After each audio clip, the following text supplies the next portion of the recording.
वाटतं की पवार साहेबांनी अशा प्रकारे सत्कार करायला नको हवा होता एकनाथ शिंदे. आता मी कोणाचा सत्कार करायचा का करायचा नाही याला इतकी परवानगी घ्यावी लागत असेल तर हरकत नाही, मी लक्षात ठेवीन. संजय राऊतांनी महामंडळाला जे पत्र लिहिलेलं आहे आणि जी मागणी केलेली आहे याबद्दल महामंडळ या संदर्भात काही ठोस निर्णय घेणार आहे का, काही पत्राला उत्तर देणार आहे का? असं मी महामंडळाच्या आरोप वतीनं काही बोलू शकत नाही.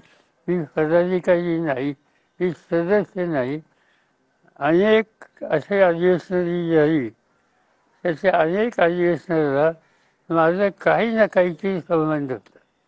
चिपळूण असेल, नाशिक असेल, उदगीर असेल, पिंपरी चिंचवड असेल, हे असेल, याच्या प्रत्येक अधिवेशनाला मी कुणी ना कोणतरी कपॅसिटीमध्ये आहे.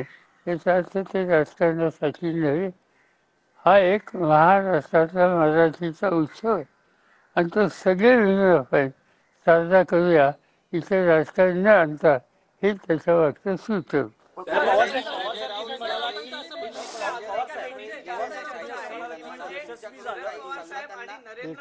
संमेलन यशस्वी झालं, पण नीलम गोरेंनी जी विधानं केली त्यामुळे गालबोट लागलं असं म्हणता येईल. की त्यांचं जे विधान स्पष्ट सांगायचं जे मूर्खपणा असतो, त्याच्यापेक्षा जास्त काही बोलायची आवश्यकता. संजय राऊतांचं असं एक म्हणणं होतं की नीलम गोरेंना 50 लाख रुपये दिलेले आहेत. तुम्ही या संदर्भात काही अध्यक्षांसोबत तुमचं बोलणं झालं का की त्यांना 50 लाख रुपये दिलं करण्यात आलं? साहित्य संमेलनाला करण्यात आली. साहित्य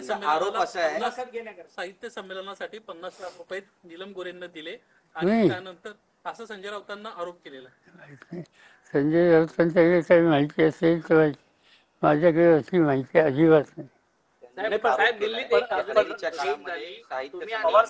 नरेंद्र मोदी एकाच मंचावर होतात, त्यावेळीचे जे हावभाव होते, तुमच्यातले संवाद होते, तुम्हाला त्यांनी पाणी दिलं, खुर्ची दिली बसायला, त्यातून बऱ्याच राजकीय चर्चा सुरू झालेल्या आहेत, त्याबद्दल एक काय त्यांनी मला खुर्ची दिली, भविष्यात त्याचं काय? त्यांनी मला पाणी दिलं. तुमची जवळ वाढते भाजपसोबत अशी चर्चा पार्लमेंटमध्ये त्यांनी भेटत नाही का अनेक वेळेला. आपले जे हे आहेत सभापती, या न त्या कारणासाठी बैठक बोलवतात सगळ्या पक्षाच्या नेत्यांची.